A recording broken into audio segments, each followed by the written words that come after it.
Cake തിന്നാൻ വല്ലാത്തൊരു craving. ഞാനാണെങ്കിൽ ഇന്നേ വരെ കേക്ക് ഉണ്ടാക്കിയിട്ടുമില്ല. എന്നാൽ പിന്നെ ഒരു ട്രൈ ആവാമെന്ന് കരുതി. അതിനു വേണ്ടി ഇൻഗ്രീഡിയൻസ് ഒക്കെ ആദ്യം തന്നെ അസംബിൾ ചെയ്ത് വെക്കുന്നതാണ് എൻ്റെ ഒരു രീതി. കേക്ക് ഉണ്ടാക്കാൻ വേണ്ടി 1 കപ്പ് മൈദയിലോട്ട് 1 ടീസ്പൂൺ ബേക്കിംഗ് പൗഡർ ഇട്ടതിന് ശേഷം ഒരു 1/8 ടീസ്പൂൺ ഓഫ് ബേക്കിംഗ് സോഡയും ആഡ് ചെയ്ത് നന്നായിട്ടൊന്ന് അരിച്ചെടുക്കുന്നു. അരിച്ചെടുത്തതിന് ശേഷം ഈ ഡ്രൈ ഇൻഗ്രീഡിയൻസ് നമുക്കൊരു സൈഡിലോട്ട് മാറ്റി വെക്കാം. ഇനി നമ്മൾ കളിക്കുന്നത് എഗ്ഗ് വെച്ചിട്ടാണ്.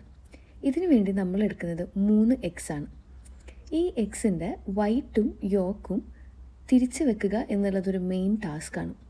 കുറച്ചൊക്കെ സാഹസം ചെയ്തിട്ടാണ് എനിക്കത് കിട്ടിയത്. But somehow it worked. അടുത്തതായി എൻ്റെ പുതിയ ബീറ്റർ ഓപ്പൺ ചെയ്ത് മാറ്റി വെച്ച എഗ് വൈറ്റ് നല്ലവണ്ണം അടിച്ചെടുക്കുക. നല്ലവണ്ണം എന്ന് പറഞ്ഞാൽ ആ വാക്കിനോട് വളരെ നീതി പുലർത്തുന്നത് പോലെ. ഇവിടെ ഞാനൊരു 1/2 കപ്പ് ഓഫ് ഷുഗർ പൊടിക്കാതെയാണ് ചേർക്കുന്നത്, അതും ഇടയ്ക്കിടെ. ഇതിലോട്ട് ഒരു മൂടി വാനില എസൻസ് ചേർത്ത് മാറ്റി വെച്ച എഗ് യോക്കും ഇതിലേക്ക് ആഡാക്കി ബീറ്റിംഗ് നമ്മൾ കണ്ടിന്യൂ ചെയ്യുന്നുണ്ട്. ഇനി നമ്മുടെ ക്രൂഷ്യൽ മൊമെൻ്റാണ്. നല്ലവണ്ണം ബീറ്റ് ചെയ്ത എഗ്ഗിലോട്ട് നമ്മുടെ ഡ്രൈ ഇൻഗ്രീഡിയൻസ് കുറച്ചായിട്ട് നമ്മൾ എന്ത് ചെയ്യണം, ആഡ് ചെയ്ത് കൊടുക്കണം. ഇത് ആഡ് ചെയ്തു തുടങ്ങിക്കഴിഞ്ഞാൽ അധിക സമയം ബീറ്റ് ചെയ്യാതെ നമ്മൾ ശ്രദ്ധിക്കണം. അതായത് ഒന്ന് മിക്സ്ചർ സെറ്റായി എന്നറിയുമ്പോൾ ബീറ്റിംഗ് അവിടെ വെച്ച് നിർത്തുക.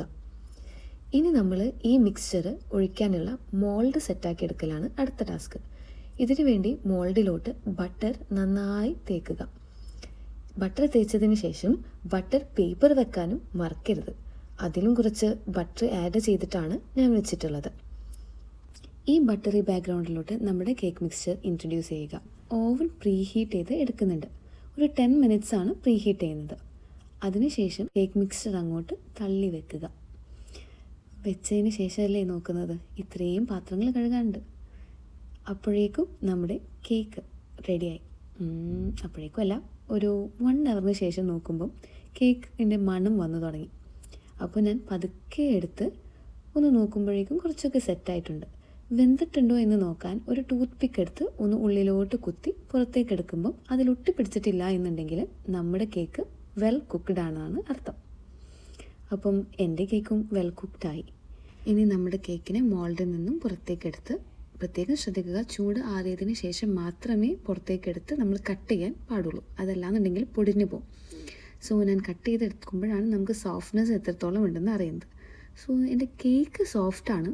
But throughout this video I did a mistake. I forgot to add one main ingredient. അതെന്താ